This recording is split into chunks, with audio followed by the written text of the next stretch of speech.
Salut les amis et bienvenue sur cette plateforme. Parlons de MBS, Mohamed Ben Salman, le prince héritier de l'Arabie Saoudite. Oui, en termes de football, vous voyez ce qui se passe en Arabie Saoudite aujourd'hui. L'achat de Benzema, 200 millions d'euros. On a acheté aussi Cristiano Ronaldo. Il y a beaucoup de grands joueurs aujourd'hui. Donc, c'est pour faire la promotion de ce pays. Vous savez que l'Arabie Saoudite compte mettre sa candidature pour organiser la Coupe du Monde de 2030. Oui.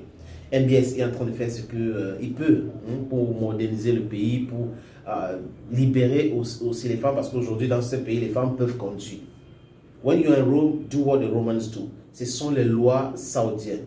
Moi, je n'ai rien à dire sur ces lois-là. Si les Saoudiennes ne sont pas contents, c'est à eux de décider de changer les lois et ce n'est pas à nous d'essayer de les mettre la pression par rapport à cela, parce qu'ils vivent leur situation, peut-être qu'ils aiment ce qu'ils sont en train de vivre actuellement. Je dis ça parce qu'il y a des gens ailleurs qui sont des donneurs de leçons, alors que dans leur propre pays, ils sont en train de faire du n'importe quoi.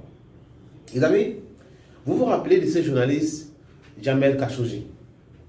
Les images ont circulé, c'était en 2018.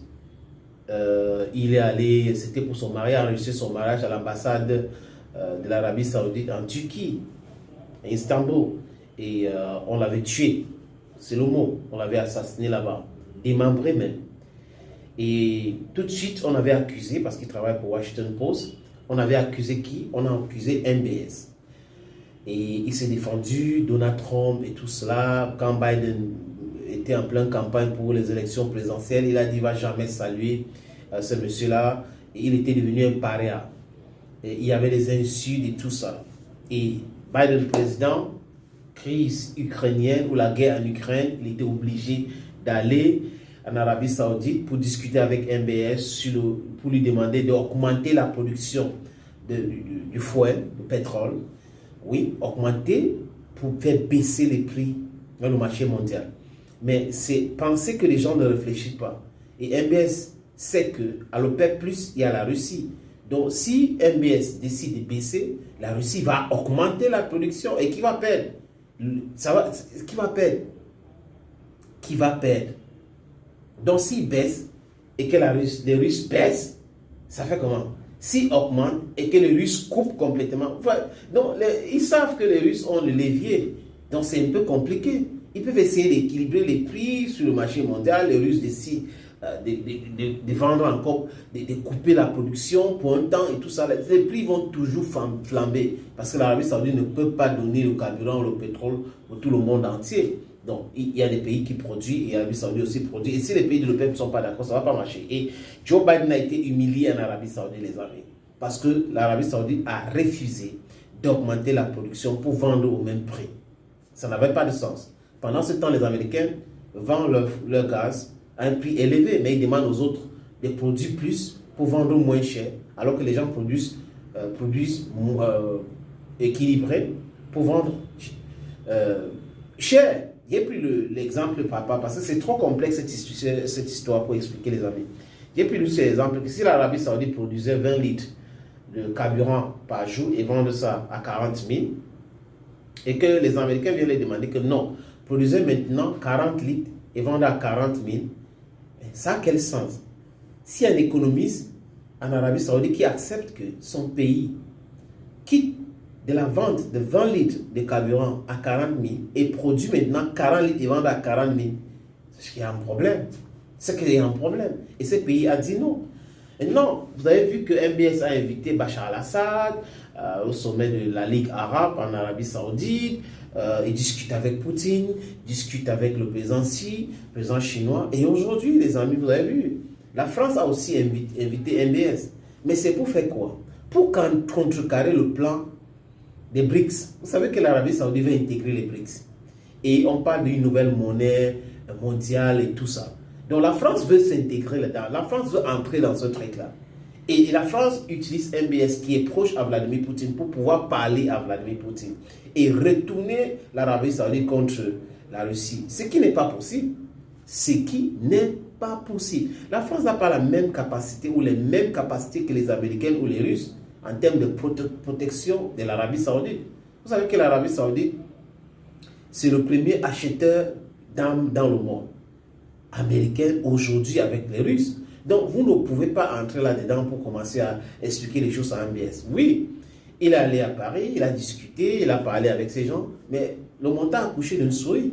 Parce que MBS, l'Arabie Saoudite, continue de toquer à la porte des BRICS. L'Arabie Saoudite insiste sur sa neutralité.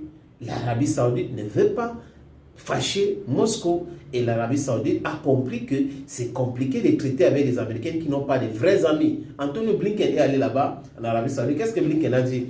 Non, vraiment, on ne va pas vous demander de choisir entre la Chine et nous. Parce que tout de suite, la réponse sera vraiment foudroyante.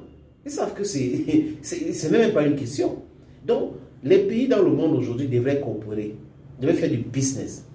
De venir dire, si tu es avec tel, tu n'es pas avec moi. Ceux qui ne sont pas avec moi sont contre moi. Non, ce n'est pas comme ça que ça marche. Ils ont fait ça depuis longtemps. Ils ont pensé que ça marchait. Mais malheureusement, les amis, ce n'est pas toujours comme ça. Et c'est un concept des droits de l'homme. C'est un concept vraiment européen, américano-européen. Oui. Parce que les gens sont en train de souffrir. Les gens demandent la nourriture, la santé, l'éducation. Et vous venez nous parler des droits de gens qui ont décidé de faire l'amour avec leurs semblables. C'est-à-dire que homme, femme, femme. Et c'est ça le droit de l'homme. Et quand il parle d'exécuter les gens en Arabie Saoudite, bon sang, en Chine, c'est pratiqué. Aux États-Unis d'Amérique, on exécute encore des gens. Mais les Américains sont vos amis. Donc il n'y a pas de droit de l'homme là-bas. Oui, il y a la peine de mort qui est encore pratiquée aux États-Unis. Et ce sont ces Américains-là qui donnent des leçons aux gens. Ce sont ces Européens-là qui sont amis avec les Américains qui exécutent les gens, qui donnent les leçons aux gens. En fait, quand vous avez l'argent, on vous respecte.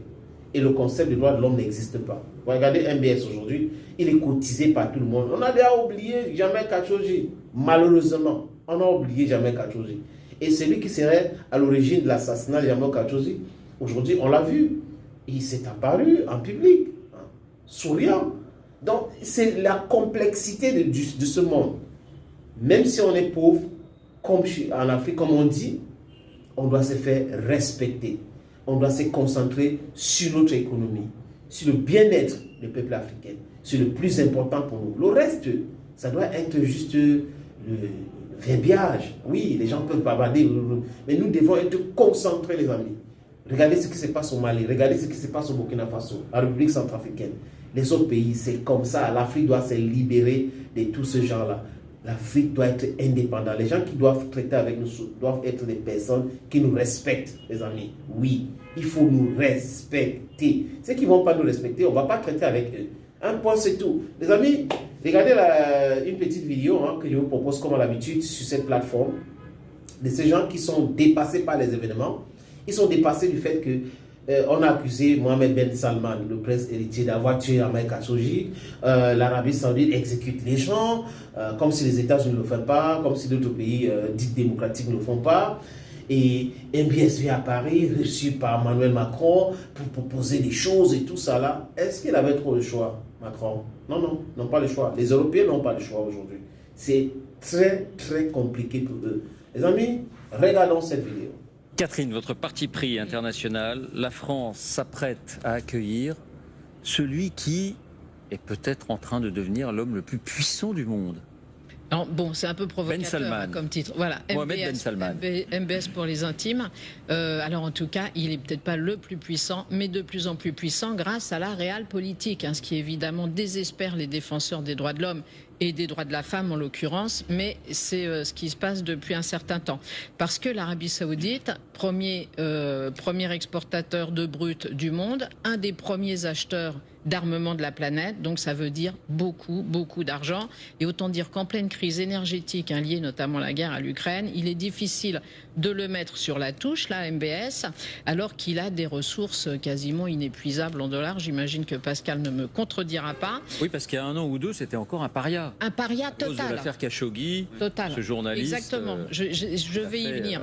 C'était vraiment l'homme avec lequel il ne fallait pas être vu. Hein. Il était complètement ostracisé. Mais là, donc, avec autant une telle fortune, il va participer donc à Paris, en fait, au sommet pour un nouveau pacte financier mondial, initié par la France. Et en plus, il va déjeuner donc demain avec Emmanuel Macron, qui voudrait aussi l'influencer pour qu'il prenne un peu ses distances avec la Russie et qu'il soutienne l'Ukraine. Alors c'est là que les choses risquent d'être difficiles, parce que justement les Saoudiens appartiennent à l'OPEP+, où se trouve la Russie.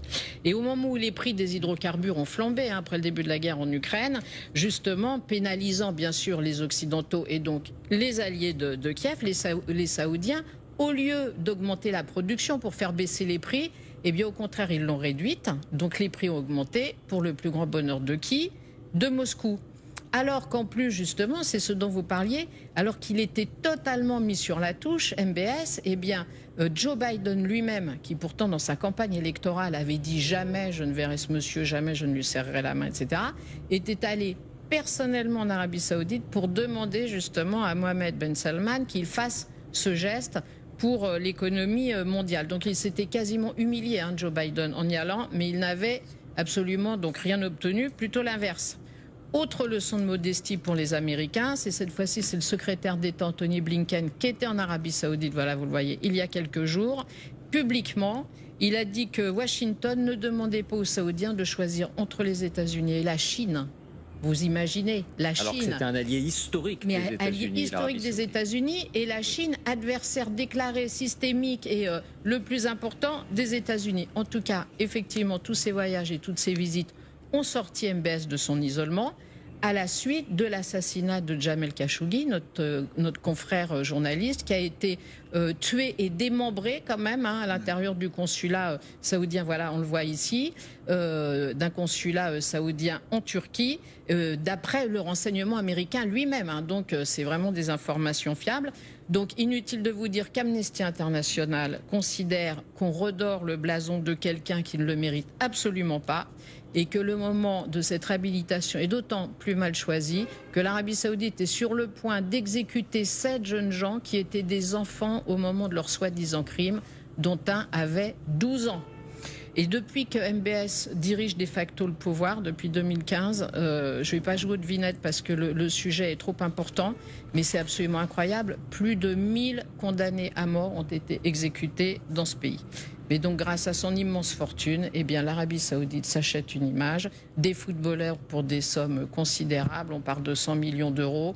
Ils vont construire une ville futuriste. Et comme on le sait déjà, on a renoncé, bien évidemment, aux hydrocarbures russes à cause de la guerre en Ukraine. On ne peut pas se dispenser des hydrocarbures de l'Arabie Saoudite et de son immense fortune. Donc, les droits de l'homme sont une victime collatérale et particulièrement tragique. Vous voyez, les amis, c'est un peu ça. Quand vous avez l'argent, on vous respecte. Oui, quand vous avez l'argent, on vous respecte. L'argent est bien. Maintenant, vous savez que votre sous-sol est riche, les gens viennent exploiter, il vous manque de respect, vous acceptez. Non, nous sommes aussi très riches comme l'Arabie Saoudite. Pourquoi est-ce qu'on ne raffine pas le carburant chez nous? Qu'est-ce qui explique cela? Qu'on doit produire le brut pour envoyer pour qu'on craque ailleurs? Non, les Africains doivent s'unir. Pourquoi pas raffiner dans un pays africain ou dans plusieurs pays africains? On peut se concentrer, on peut avoir ces capacités-là. On doit discuter avec les Indiens, les Chinois, les Russes pour produire aussi notre pétrole localement. C'est de ça qu'il est question. Il faut aussi que nos leaders d'aujourd'hui qui sont là se transforment en philosophes pour que les gens puissent les respecter. Vous ne pouvez pas être leader d'un pays africain, du moins président d'un pays africain, et que votre seul projet, c'est de vous éterniser au pouvoir. Ça n'a pas de sens. Et le peuple est à quel niveau? C'est inhumain. Donc, c'est un kleptocrate, des vassaux de la France ou des Européens et Américains en Afrique. On doit petit à petit les mettre hors d'état de nuit. Oui, on doit les mettre hors d'état de nuit. Mais ça va arriver, même si c'est lent, ça va arriver, c'est un mouvement.